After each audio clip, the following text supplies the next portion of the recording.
Hello everyone, आज हम एक खास टॉपिक के बारे में बात करने जा रहे हैं। क्या आप जानते हैं कि जिस दिन हिंदू धर्म में दिवाली मनाया जाता है उस दिन सिख भी दिवाली मनाते हैं।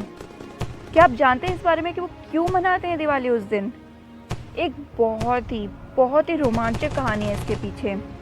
जानिए सिखों के छठे गुरु धन गुरु हरगोविंद साहिब जी से जुड़ी अनसुनी बातें और उनकी पराक्रमी कथा, जिसके बाद सिख भी उसी दिन दिवाली मनाने लगे जिस दिन हिंदू धर्म में भी दिवाली मनाई जाती है।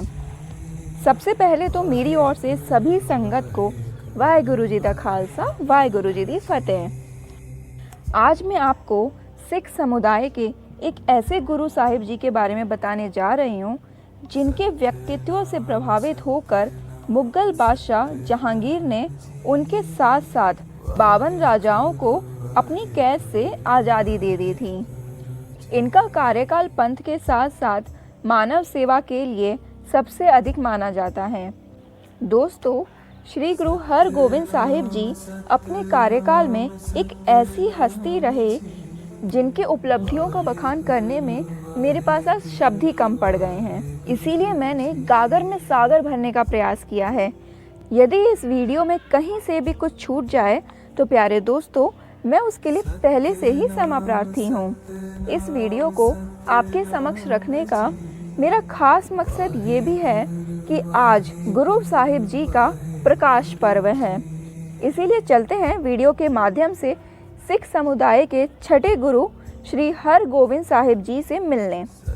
बात जहाँ तक इनके जन्म की करें तो जानकार बताते हैं कि इनका जन्म 21 आषाढ़ साल 1595 को अमृतसर के वडाली गांव में पिता गुरु अर्जन देव तथा माता गंगा जी के यहाँ हुआ। माता पिता का विश्वास शुरू से ही गुरु नानक देव जी की वाणी में था। इसीलिए नन्हे हरगोविंद जी भी परम पिता परमात्मा की ओट में रहते थे। अपने नेक कर्मों के चलते इन्हें साल 1606 में, जब ये मात्र 11 साल की उम्र के थे, गुरु की उपाधि मिल गई। पंथ और मानव रक्षा के रूप में उनका कार्यकाल सबसे अधिक माना जाता है। इतिहास के पन्ने बताते हैं कि उन्होंने 37 साल 9 महीने तथा 3 दिन तक ये जिम्मेदारी संभाली थी।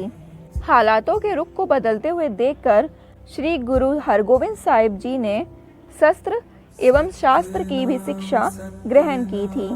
वह बाल्यकाल से ही महान योद्धा भी थे। विभिन्न प्रकार के शस्त्र चलाने का अद्भुत अभ्यास करते हुए गुरु हरगोविंद साहिब जी का चिंतन भी क्रांतिकारी के रूप में पनप गया था। वह चाहते थे कि सिख कौम शांति, भक्ति एवं धर्म के साथ साथ अत्याचार एवं जुल्म का मुकाबला करने के लिए भी सशक्त बनी रहे। विद्वान बताते हैं कि इनको अपने माता पिता और शिक्षा के 5वें गुरु धन गुरु अर्जन देव जी के द्वारा यह उपाधि मिली थी। मैं आपको बता दूं कि श्री गुरु हरगोविंद साहिब जी को सिख धर्म में साहस का नया जोश व वीरता की नई मिसाल करने के लिए भी जाना जाता है। कहा जाता है कि गुरु साहिब जी अपने साथ सदैव मीरी तथा पीरी नाम की 2 तलवारें धारण करते थे। आपको बता दें कि मीरी और पीरी की ये दोनों तलवारें उन्हें बाबा बुड्ढा जी ने पहनाई थी, जिनमें से एक तलवार वे धर्म के लिए धारण करते थे और दूसरी धर्म की रक्षा के लिए। मुगलों की क्रूरता के चलते जब हिंद बादशाह जहांगीर के आदेश पर गुरु अर्जन देव जी को शहीद करने का हुक्म दिया गया, तब श्री हरगोविंद साहिब जी ने सिख धर्म का नेतृत्व संभाला। उन्होंने सिख धर्म में एक नई क्रांति को जन्म दिया।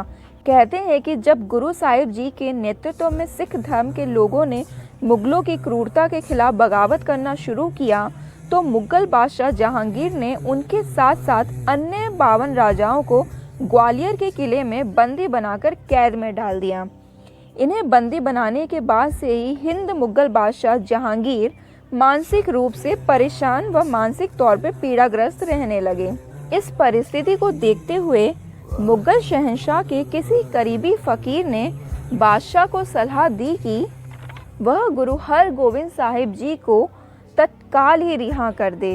इस मामले में कुछ लोग मानते हैं कि बादशाह जहांगीर को स्वप्न में किसी फकीर ने गुरु साहिब जी को आज़ाद करने का आदेश दिया था। जब गुरु हरगोविंद साहिब जी को कैद से रिहा किया जाने लगा तो वो अपने साथ कैद हुए 52 राजाओं को भी रिहा करने के लिए अड़ गए।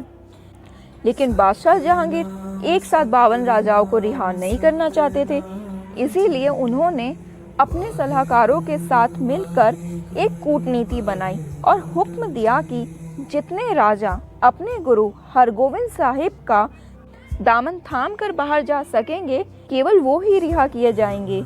इतना सुनने के बाद वे सभी राजा गुरु साहिब जी के चरणों में अरदास करने लगे कि उनके जीवन को अब वही बचा सकते हैं।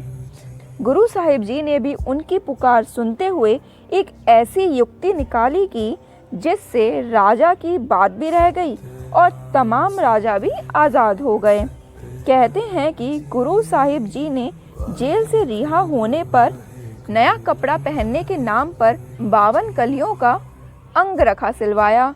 गुरु जी ने उस अंगरखे को पहना और उसकी हर कली के छोर को एक एक करके सभी 52 राजाओं ने थाम लिया।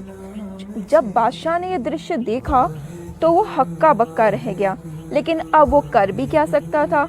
इसीलिए अपनी बात को पूरा करते हुए उन्होंने मजबूरी में सभी राजाओं को रिहा कर दिया। इस तरह सभी राजा रिहा हो गए। कहते हैं कि इस घटना के बाद गुरु हरगोविंद सिंह जी की अपनी इसी सूझबूझ की वजह से उन्हें दाता बंदी छोड़ के नाम से भी बुलाया गया। जिस दिन श्री गुरु हरगोविंद साहिब जी और उनके साथ मुक्त हुए 52 राजा अमृतसर पहुंचे, वह दिन दिवाली का था। इसीलिए सिख भी उसी दिन दिवाली मनाते हैं जिस दिन हिंदू दिवाली मनाते हैं। सिख समुदाय के लोग बताते हैं कि बाद में गुरु हरगोविंद सिंह जी के इस कारनामे को यादगार बनाए रखने के लिए उस जगह पर एक भव्य गुरुद्वारा साहिब का निर्माण किया गया, जहां श्री गुरु हरगोविंद साहिब जी को कैद किया गया था।